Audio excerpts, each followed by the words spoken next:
Hello everyone, welcome back to my YouTube channel. So आज जो topic हम start करने जा रहे हैं दैट इज सिरोसिस। हमें पता है, जैसे कि हमने सुना भी है कि जो ज़्यादा अल्कोहल वगैरह कंज्यूम करते हैं इन लोगों के अंदर सिरोसिस जैसी कंडीशन बहुत ही कॉमनली देखने को मिलती है। सो आज हम डिस्कस करेंगे कि आखिर सिरोसिस क्या होता है। सो स्टार्ट करते हैं। First of all, definition. Cirrhosis क्या होती है कि ये एक इरिवर्सिबल लीवर डिजीज होती है। मतलब लीवर एक ऐसी कंडीशन में आ गई कि अब वो वापस सही नहीं हो सकती। इरिवर्सिबल होती है।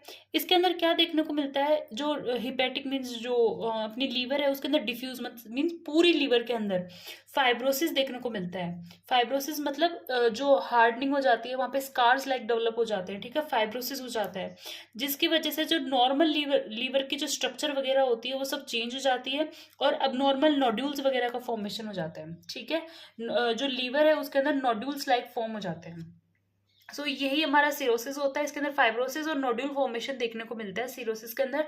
और ये एक इरिवर्सिबल लीवर डैमेज होता है जो डिफ्यूज पूरे लीवर को इन्वॉल्व करता है। That is cirrhosis. अब हम बात करते हैं इटियोलॉजी के, आखिर क्या क्या रीजंस हो सकते हैं सिरोसिस जैसी कंडीशन के पीछे। जो सबसे पहली चीज है, जो सबसे पहली कंडीशन है that is alcoholic liver disease. जो पर्सन बहुत ज्यादा अल्कोहल बहुत लंबे समय से जो कंज्यूम करते हैं, इन लोगों के अंदर सिरोसिस जैसी कंडीशन बहुत ही कॉमनली देखने को मिलती है। जैसे कि हम बात करते हैं कि हमारा लीवर जो है पहले एक हेल्दी स्टेट के अंदर होता है। ठीक है, हमेशा हेल्दी होता है।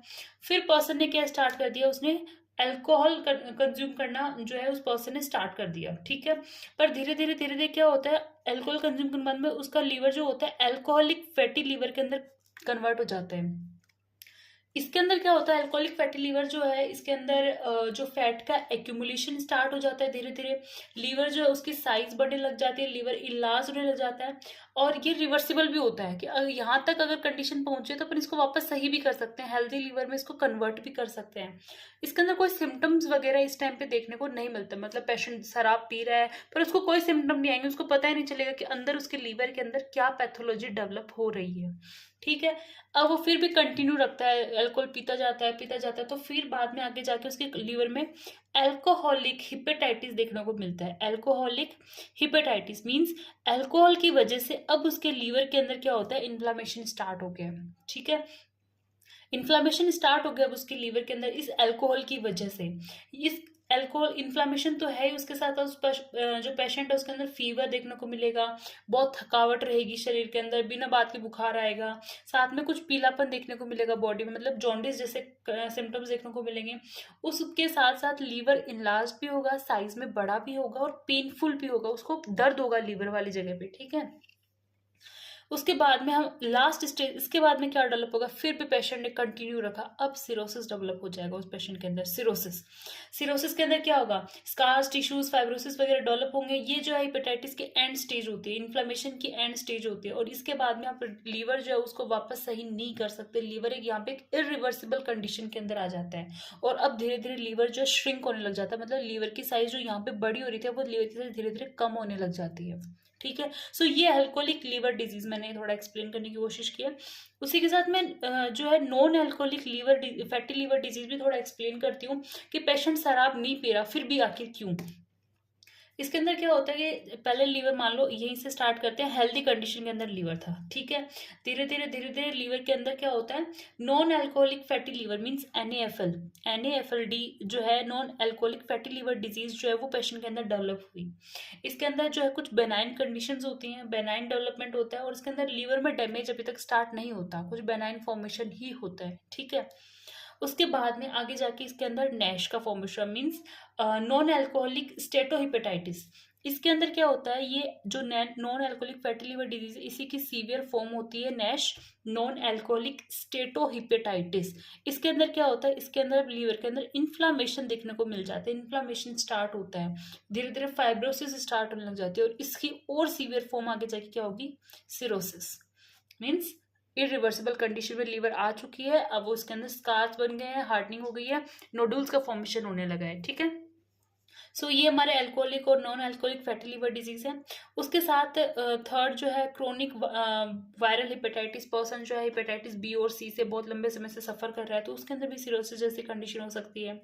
उसके साथ अगर मैं कुछ इम्यून की बात करती हूँ तो प्राइमरी स्क्लेरोजिंग कोलेंजाइटिस होता है, auto immune liver disease. Auto immune के अंदर मतलब खुद की बॉडी के सेल्स ही खुद की सेल्स को जो है डिस्ट्रॉय करने पे लगी हुई हैं, ठीक है। उसके साथ प्राइमरी स्क्लेरोजिंग कोलेंजाइटिस जो होता है, इसके अंदर क्या होता है, ये बेसिकली जो लार्ज और जो मीडियम साइज की जो इंट्राहिपेटिक और एक्स्ट्रा हिपेटिक बिलियरी डक्ट्स जो होती है ना, वो इसके अंदर अफेक्ट होती हैं, ठीक है। उनका इन्फ्लामेशन वगैरह होने लग जाता है।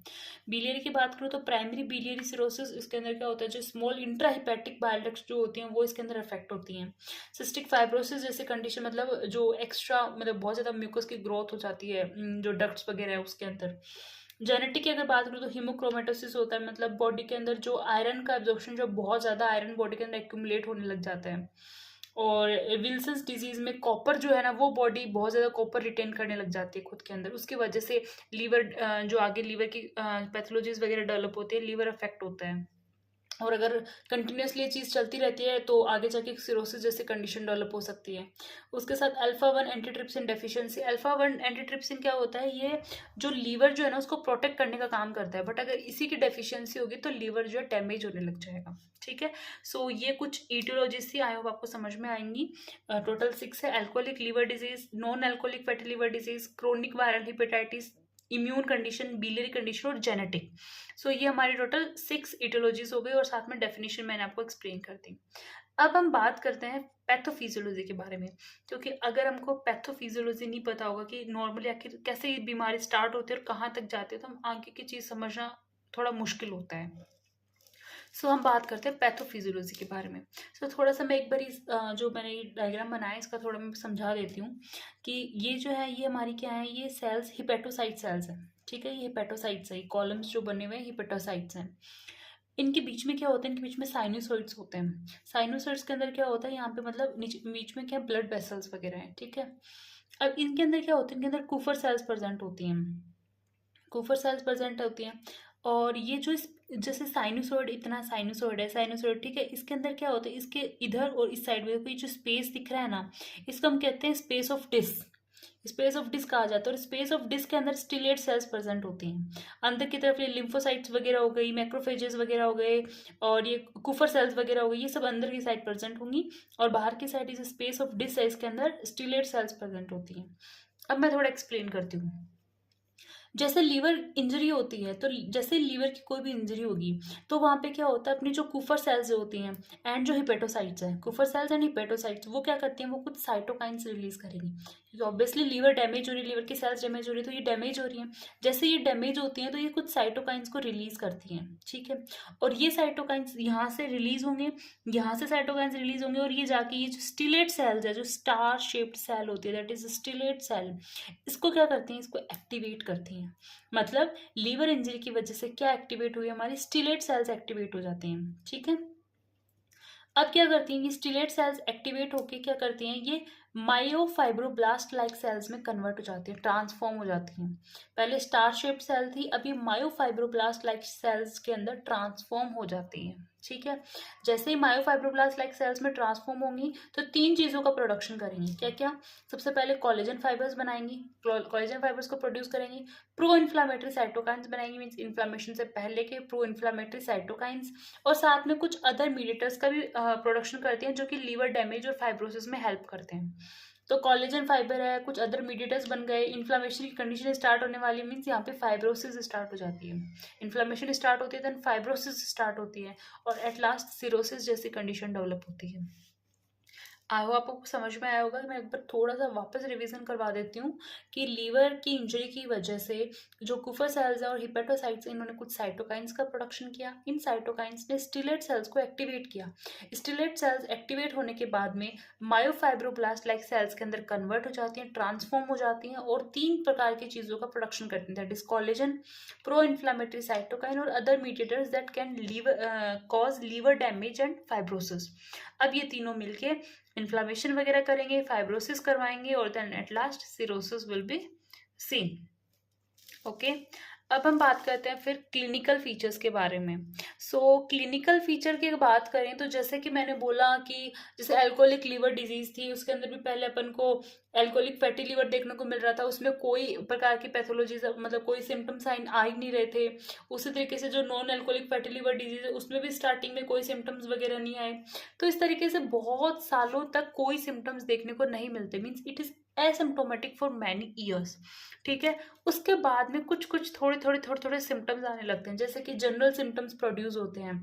पर्सन जो है उसको फटीगनेस फील होती है, थकान फील होती है, वीकनेस आती है, धीरे धीरे उसका वेट लॉस कम होता जाता है, एनोरेक्सिया लगती है, उसको भूख नहीं लगती बिल्कुल भी, जॉन्डिस जैसे सिम्टम आते हैं, पीलापन आता है शरीर के अंदर, और साथ में उसका एब्डोमेन वाला पोर्शन भी थोड़ा थोड़ा डिस्टेंड होने लगता है। ठीक है, जैसे मैंने बोला था लीवर साइज में थोड़ा इंक्रीज करती है, तो उसका एब्डोमेन वाला पोर्शन जो है वो भी थोड़ा थोड़ा साइज में इंक्रीज करने लग जाता है। ठीक है।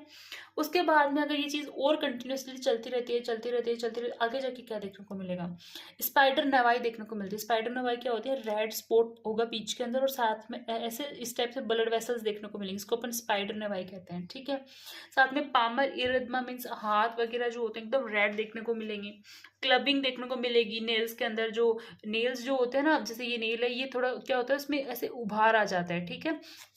तो नेल में क्लबिंग देखने को मिलेगी, गायनोकोमेस्टिया देखने को मिलेगा फीमेल्स के अंदर, टेस्टिकुलर एट्रोफी, टेस्टल्स जो है उनके अंदर एट्रोफी देखने को मिलेगी मेल्स के अंदर। साथ में जुपिट्रेंस कॉन्ट्रैक्चर देखने को मिलता है, मतलब जो हमारे जो मसल्स जो होती हैं हाथ की जो क्या होती है वो स्टिफ हो जाती है, जिसकी वजह से हमारी बेंडिंग हो जाती है फिंगर्स की। ठीक है, that is जुपिट्रेंस contracture.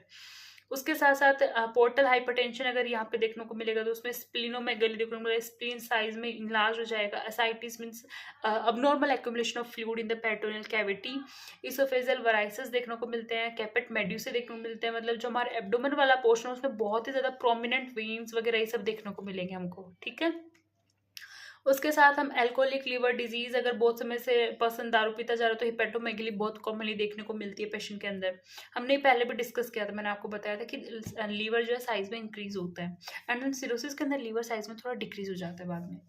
डीकम्पनसेटेड cirrhosis, डीकम्पनसेटेड cirrhosis क्या होता है, ये कुछ जो है फीचर्स देखने को मिलते हैं डीकम्पनसेटेड सिरोसिस के अंदर। क्या क्या होंगे, पर्सन में जॉन्डिस होगा, असाइटिस होगा, वेराइसल ब्लीडिंग देखने को मिलेगी, और हिपेटिक एनसेफेलोपैथीज होती हैं, और साथ में हिपेटोरिनल सिंड्रोम। ये टोटल 4-5 चीजें जो होती हैं ये अगर पेशेंट के अंदर देखने को मिलते हैं, दैट इज डीकम्पनसेटेड सिरोसिस। ओके। सो अगला जो लेक्चर हम इसका सिरोसिस का बनाएंगे उस पर हम इसके इन्वेस्टिगेशंस और मैनेजमेंट वगैरह के बारे में डिस्कस करेंगे। आई होप आपको ये समझ में आ गया होगा। अगर आपको कोई भी क्वेरी है तो आप मुझे कमेंट सेक्शन के अंदर कमेंट कर सकते हैं। Thank you.